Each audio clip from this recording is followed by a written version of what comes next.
So let's go on to Ludwig. This one I remember we talked about it, but this one's the hardest one that we've looked at. Is that right? Yeah. Yeah. So let's review this one, how to play it, Ludwig. And my PI is the right hand, so middle, index, thumb, index. And if you notice all of these notes, they're all open treble strings. So E is the first string open with a middle finger, right?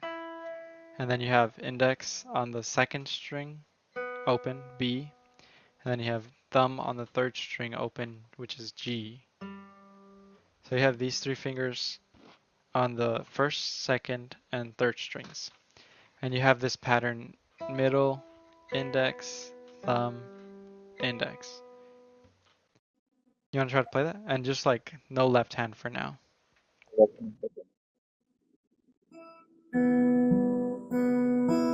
Yeah, yeah, exactly. Yeah, you're nailing it already. Pretty good.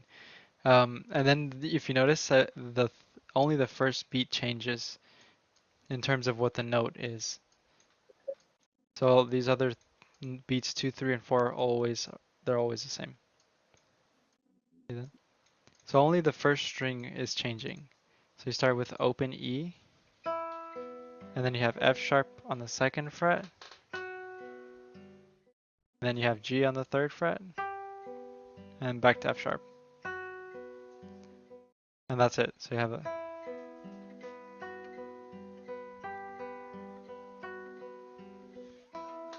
that's it.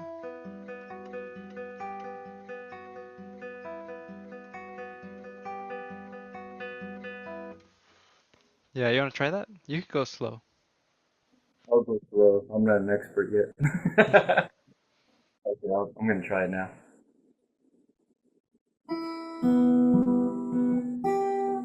Let me try it. Okay, I'm gonna start over. Hmm. Sorry.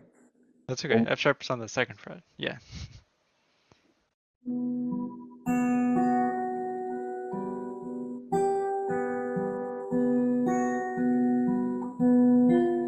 That's it. You nailed it. And then it just repeats. That's it. Yeah. Actually, the last one is the last note here in the last measure Hmm. is what is that? Yeah, so that last measure there is just a chord. So you play all three at the same time. Yeah, exactly. Just playing them all So, together. Yeah. and it's Yeah. that's a whole note, so 4 beats, right? Yep. That's right. Yeah. Okay. Yeah. So you just let it ring.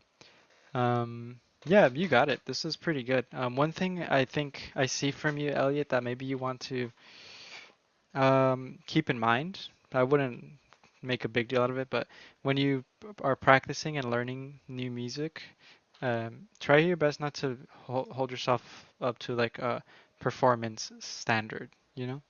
So don't be too hard on yourself because this is the first time you're looking at this music and you're basically just reading it. So it doesn't have to be perfect. You can take into account that it's not easy what you're doing, you know? This is not easy. The guitar is not an easy instrument. You have a lot of things to do, right hand, left hand, changing notes. You have to know what each note is, where to play them. There's a lot of things happening. So, if you take it slower, give yourself some leeway, it makes it easier and less daunting.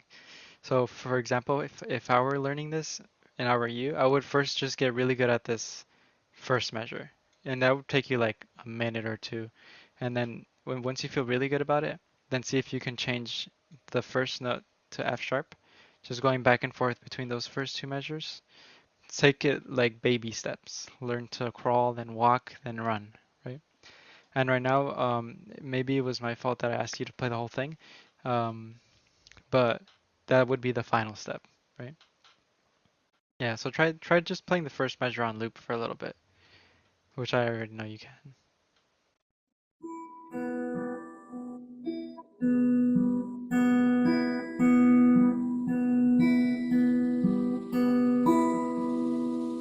Yeah, that Uh, sounds good. now that you can see my hand placement, right? On the right hand, it's a little difficult to see it. It's just underneath the camera. I think it might be like the auto framing. Yeah, that's better. I don't know why it keeps doing that. I'm sorry. That's Uh, okay. but is that better? This is Yeah, that's better. yeah, that's better. Now, when I do play this song, I notice sometimes that I'm not returning.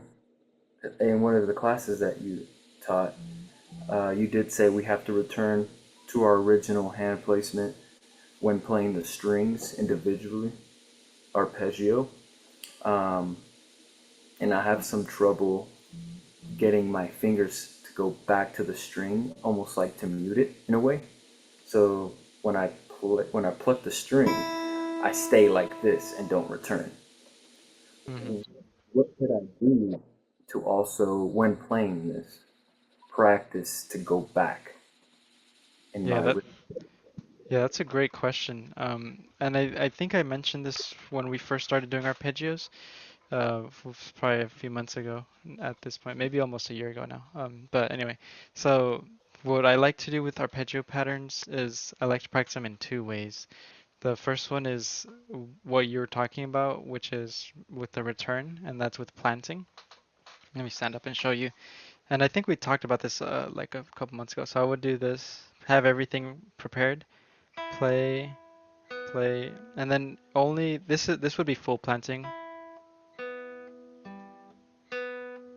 So everything always returns, always.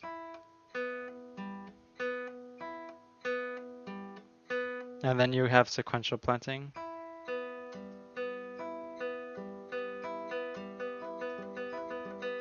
That one would be the one I would suggest for what you're talking about right now. And then the last one would be just relaxed and free. So everything's flowing. There's no contact only when you're striking. And what I wanted to ask you as well is, when playing this song in specific, I see that these are quarter notes. Am I supposed to pause or mute Yeah. the string when Yeah, playing? that's a good question. I like that question. And this is a super common thing that happens and nobody really talks about it, which is funny. It's kind of just an understood thing. This is going to happen a lot when you learn more complicated music, where you see music like this that's written out just in quarter notes, and the stem directions don't tell you anything. In this case, they're just there for convenience sakes. But when you have other music that's more obvious in the way they're telling you what they want, then they would write this as a whole note, excuse me. This would be a whole note. There would be a rest right underneath. So it would be like this, right? A rest. And then this would be a whole note, just a circle. And then that's how it would be written. If you want it to be played how I think it should be played, which would be you want the first note always to connect to the next first note. So you want it to be bum bum bum bum. That's the melody. And then if you played how it's written, then you would get what you're talking about, right? Which just sounds clunky and a little weird.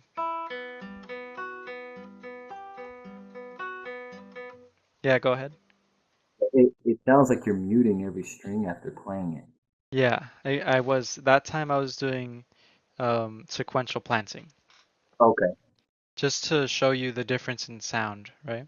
That's how I would play it if I was doing it how it's written, but it's kind of implied that the first note is a melodic note that's changing, right? So you want that note to ring over and sound like a human voice. So that in that case, I would play this legato and flowing in a performance. But if you wanted to practice how to prepare the string and the context, sequential is the way to go. So I would do it both ways, but with the ultimate goal of legato and relaxed striking of the strings and a flowing sound. That's the idea you want in this case. But you want to be able to do whatever you want whenever you want. So practice all the ways with full planting, sequential, and relaxed. And I think your hand is already very, very developed after many months of you doing these things, which is really good. Yeah. So, Okay. yeah, does that answer your question? Yeah, absolutely. All right, great. Um, yeah, so this is basically an extension of the first two that we've looked at, and I don't think it's that much more difficult. So I think you can keep doing what you're doing with the other two, with this one, and you'll be fine. I don't think we need to spend much more time on this. Would you be okay with moving on? That's fine. Yeah. Nice. Um, Most of these are actually all the same. Almost all of them. They're very similar. They start to get more difficult later on, but I don't want to jump the gun and it becomes too difficult. I want to progressively move up the ladder. So let's keep going with this one, Secret Agent Man. This might be the last one, depending how much time we have. Let me see. Yeah, we have like 15 minutes. Let's do this one. We might be able to do more. So this one is similar to the first one, Winter, with just index and middle on the second and first strings. Oops, there you go. Just those two on the, yeah, on the second and first strings. But this time, instead of the first note having, or the first string having the melody, notice which notes are changing. Oh, it's the second string. Correct, yeah. So you have a B, and then you have a C. C's on the first fret, and then we have a D flat, which is a new note you haven't learned, but you do know where D is, right? Do you remember? The first fret. Yeah, that's C. And where's D? The second fret, sorry. Yeah, that would be D flat. Good, you got it. So when you Yeah. have a flat, remember you just go up a fret. So you flat the note. You go down in pitch, up physically on the guitar. It's a little weird how that happens. But yeah, so you only have a B open second string, and then you have a first fret C, and then you have a second fret D flat, and then back to C. And all the time you're doing index middle, index middle. So you have this.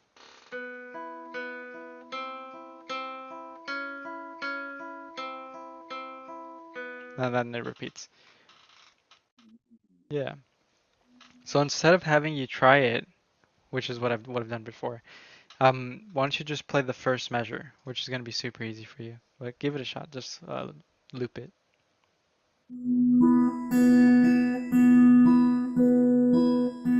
Yeah, exactly. And in this case, because the melody's moving on the second string, excuse me, you want to go a little deeper with the index finger into the string to bring out the second string a little more and lighten up on the middle finger. So you want the beat to ring out more this time. So try that.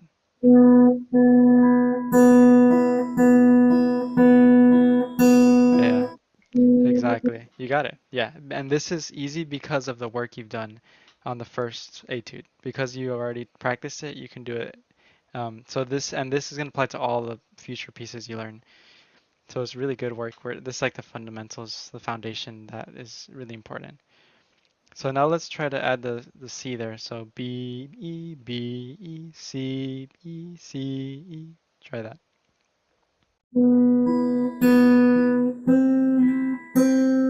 Exactly. Pause there. Don't go any further. Yeah, and then just loop that until it feels like really good. Okay.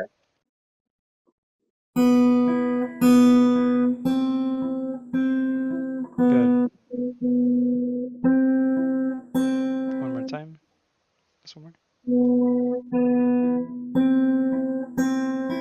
Good. So this is a perfect time to talk about practice habits and how I like to practice personally. Um, what we just did now, what you just did now, is something called drilling. Have I talked to you about this? No. Okay, good. This is a really important idea of how to practice. And it's Okay. the same thing as studying. If you've ever studied for a test, memorizing words, memorizing ideas, it's kind of the same idea. So you want to repeat something many times and then it's going to stick. Um, and it makes it easier to do those things at a higher level when you do them when you start slowly and at a comfortable level. So right now we're just focusing on two measures and you just repeated it 3 times. And I would say each of those times were successful. 100%. That would be an A plus. And then you want to repeat it at a minimum of 90% all the time. With all of your practice, never let it fall below 90%. Because if you do, that's you're practicing how to play incorrectly with errors and flaws, and you don't want that. So try to do it again another 3 times, 100%. And then if you feel satisfied, you have options based on what you want to do. You can increase the tempo or you can expand your horizon of practice, which I think is what you want. The tempo I think is fine. You don't have to worry about tempo. So practice it right now, drill it 3 more times. If you do it perfectly, if you feel good, then expand it to the next note. Yeah, go for it.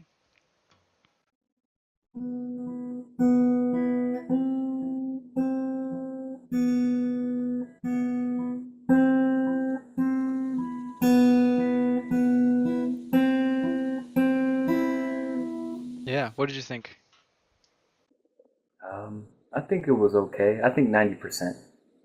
Good, good. I think I heard maybe the E string was being muted. Was that, do you think that's right? Hey, accidentally.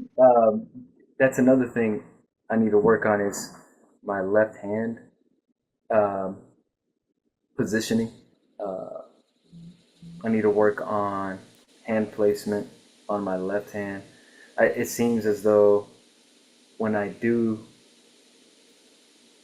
change and move the fingering on my left hand, I tend to just change hand positions accidentally from old habits, Yeah. but I need to work on that. Yeah, that's a good point to bring up. Well, let's put a pause on the practicing drilling and let's talk about left hand rules. I think it's really important. Yeah. And I don't think I've given you any left hand exercises to practice, have I? Um, Once before, yes. Okay, good. But you haven't been practicing them recently, right? No, not recently, no. Okay. Yeah, But let's. but Mm, much we did talk about like hand position, um, but never any drills for it. You okay. know, talk Yeah, about so let's you do that. moving from frets, right? But that's about it. Okay, good, good. So let's cover that. I think it's more important than learning music is to first develop good technique. And you already have pretty good technique. I think your left hand is just one of those things from your past that is difficult to overcome. And I think we've talked about it a little bit. Yeah. So let's make that kind of the forefront of the remainder of the lesson. And we can use Secret Agent Man as a tool for your left hand practice. So the reason why you were muting the E was because your finger was not enough on the fingertip. It was more leaning on its finger pad. And that could be because of your thumb placement being too high. You see how when your thumb moves up, it brings your finger down. Fingertip, finger pad. So, and just to quickly remind you of those three left-hand rules that I like to teach. The first one is fingertips. So always play on your fingertips. The second one is play near the frets. Always near the frets, never in the middle of the fret or on top. And I know it's a little confusing, but these are the frets, and then the spacing of the frets is really what I'm talking about when I say fret. So play at the bottom here, near the fret. That's where you want to play, right? Okay. And you don't want to play on the fret either. If you play directly on the fret, that's also not good because you're gonna get a muffled sound like that. So play when your finger is touching the fret, but just barely. And then the last rule, which probably is the most important one for you, would be the thumb rule. So the thumb rule for the left hand is, I remember a teacher taught me this with a different method, and I actually really like this method. I don't have a pencil with me here, but I'll use this chapstick that I have. So, if you have a pencil, you can just hold it with your fingertips and with your thumb just regularly, just how you would hold something, right? And you can just do this later when you have something to hold. But yeah, just imagine it for now. So you can see where the thumb aligns with the fingers. This way, I mean, horizontally, right? It kind of usually aligns between the middle finger, and then the first finger, somewhere around there. So that should tell you where you should hold it for balance. Um, so something like this, right? And then the second thing to think about is vertically. Where should your thumb be?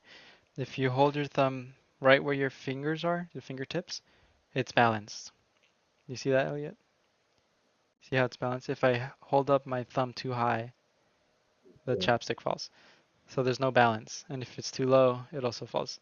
So you want your thumb to be aligned with your fingers, both horizontally and vertically. So that just apply that to the guitar. If you're playing on the second string, right there, on the fingertip near the fret, the the thumb is also pretty low. So you should never have your thumb way up here. Let's see if I can show you pretty good. Here you go. You shouldn't have your thumb all the way up here when you're playing on the second string. You want to play somewhere around here when you're on the second string. Kind of on the lower half of the neck. And that'll provide you with a straight wrist. You want the straight wrist. Straight or bent in a little bit, but not never this. You don't want it to be bent the opposite way.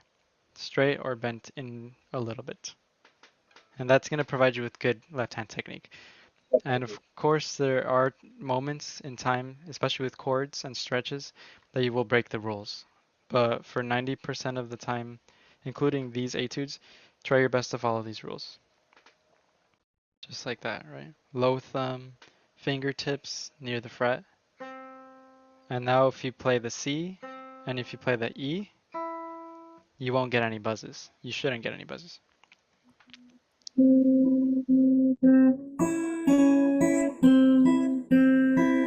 Exactly.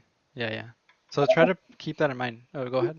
Practice that more. Yeah. Yeah, yeah, definitely practice it. And that's pretty much it. So just follow those three rules for this, especially for this, but for all of these beginning etudes, and they'll help you a lot. Yeah. And also keep in mind this applies specifically for single notes when you're playing scales, when you're playing pieces like this, which require one finger on one string at a time. But if you're playing chords, then the rules change. So try to keep these three in mind and play the Secret Agent Man. And I'll also quickly show you one little practicing exercise you can do.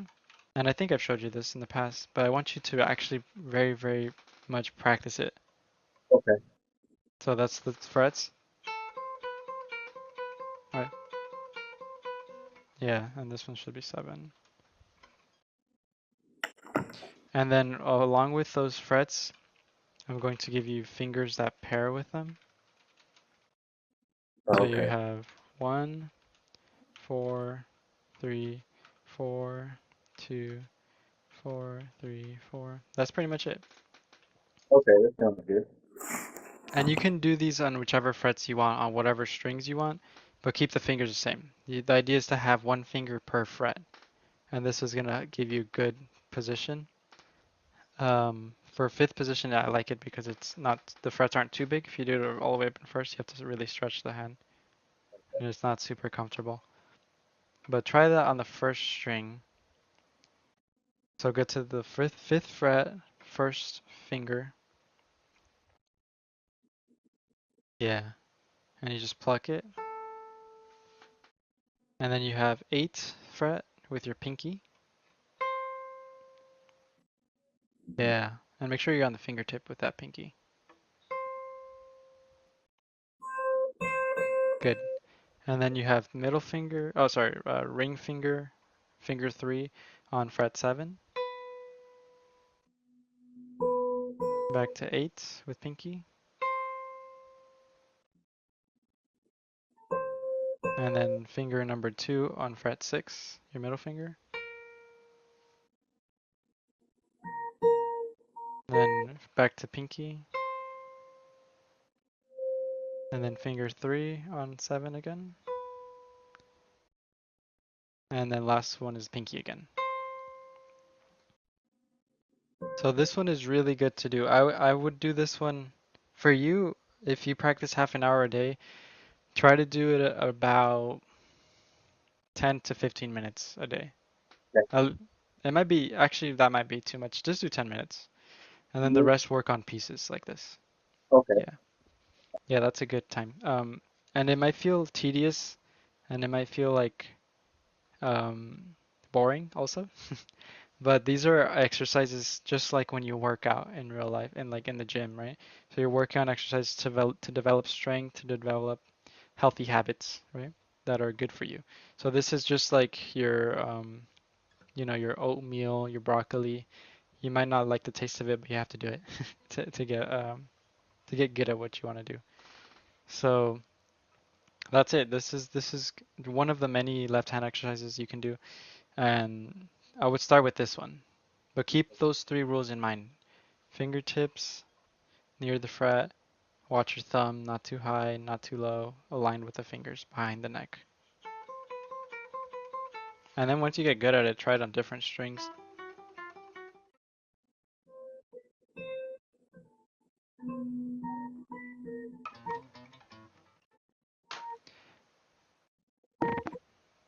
Okay. Yeah, exactly. And also one last thing I want you to keep in mind is to practice this with a metronome.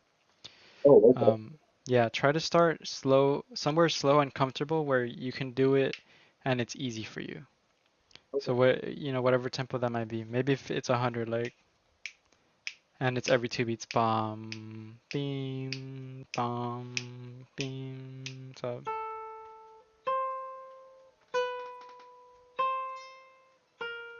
maybe that slow would be good. Fiddle around with it. Find a tempo that works for you. Um, and I didn't tell you this. I didn't get to it with the practicing. I'm sure I'll get to it in a future lesson, but I think I might have told you in person, but micro breaks are really good. Have I told you about them? Okay, micro breaks are they work wonders for your brain. I read a book about it. Someone who's like, I forget if they're like a neurosurgeon or neuro brain scientist, something like that in the medical field, and they also happen to be a violist, which is crazy. And then they wrote a book on how the brain works and how to use it efficiently to practice, and they found that micro breaks are really useful.